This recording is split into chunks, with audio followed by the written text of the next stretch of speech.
Principles of atomic bombs and hydrogen bombs seem complex, but they are actually not simple at all. Why is it that this technology, which appears in middle school textbooks, can only be manufactured by a few countries today? The key issue preventing nuclear bomb production lies in the raw materials. The main raw material for atomic bombs is uranium. Uranium element mainly exists in metallic uranium ore with atomic number 92. Uranium is divided into uranium-235 and uranium-238. Uranium-235 has 92 protons and 143 neutrons, while uranium-238 has 92 protons and 146 neutrons. Elements with the same number of protons but different numbers of neutrons are called isotopes. Uranium-238 is more stable than uranium-235. Uranium-235 is more reactive and constantly tries to maintain stability through fission. Therefore, it is a suitable nuclear material. The problem is that uranium mostly exists in its stable uranium-238 form, while uranium-235 only accounts for 0.7% in nature. Enriching uranium-235 to 4% is called low-enriched uranium. Enriching it to 90% creates highly enriched uranium. Low-enriched uranium is mainly used for nuclear power generation. Highly enriched uranium is used for manufacturing nuclear bombs. The theory has been learned, now comes the practical application. Since uranium-235 is unstable, when a neutron bombards a uranium-235 nucleus, the nucleus will split, creating two elements, barium and krypton. At the same time, it produces 3 neutrons and releases energy. Next, the newly generated neutrons will continue to collide with other uranium nuclei. This chain reaction will continue indefinitely and generate enormous energy. To maintain such a chain reaction, enriched uranium needs at least 115 pounds. Then uranium is made into uranium rings, placed separately at the warhead and tail. After installing some detonation devices, the atomic bomb is formed. When the atomic bomb detonates, the uranium ring at the tail will collide with the uranium ring at the warhead.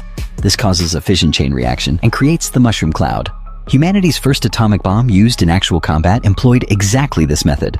So what is the principle behind hydrogen bombs? Hydrogen bombs are much more complex than atomic bombs. They use nuclear fusion of hydrogen to generate energy. Hydrogen has only 1 proton and 1 electron, and it also has 2 isotopes. One is deuterium with 1 proton and 1 neutron. The other is tritium with 1 proton and 2 neutrons. If deuterium and tritium are fused together, they become helium and release 1 neutron along with energy. This is nuclear fusion. The energy released by nuclear fusion is many times greater than that released by nuclear fission. Therefore, achieving nuclear fusion is extremely difficult.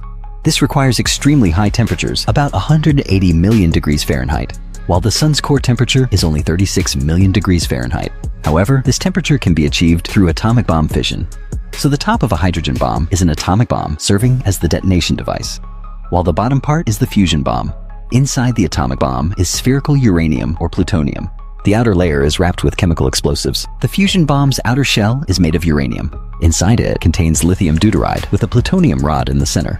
The hydrogen bomb's raw material deuterium is easy to obtain. Seawater contains large amounts of deuterium. But tritium is very difficult to obtain with extremely small natural reserves. Scientists have solved this problem. At high temperatures, scientists use neutrons to bombard lithium deuteride to obtain deuterium and tritium. Lithium deuteride is a white powder that is easy to store. Additionally, inside the bomb is filled with large amounts of polystyrene foam. The entire bomb exterior is wrapped with a layer of uranium as the inner shell. When the explosives wrapping the atomic bomb's exterior are detonated, the uranium or plutonium inside the atomic bomb is compressed to critical state, thus producing nuclear fission. Fission then produces high-energy gamma rays and X-rays. These rays are reflected back by the uranium layer wrapping the bomb, thus concentrating on the fusion bomb at the bottom. Under the influence of this energy, the plastic foam becomes plasma. The plasma's heat and pressure compress the bomb, causing lithium deuteride to begin reacting and produce deuterium and tritium. Deuterium and tritium then undergo fusion reactions, producing helium and neutrons. Neutrons then undergo nuclear fission reactions with the uranium shell and the central plutonium rod. Nuclear fission further promotes deuterium and tritium to produce more nuclear fusion. Fission and fusion cycle together, complementing each other. Finally, in less than 1 second, enormous energy is generated.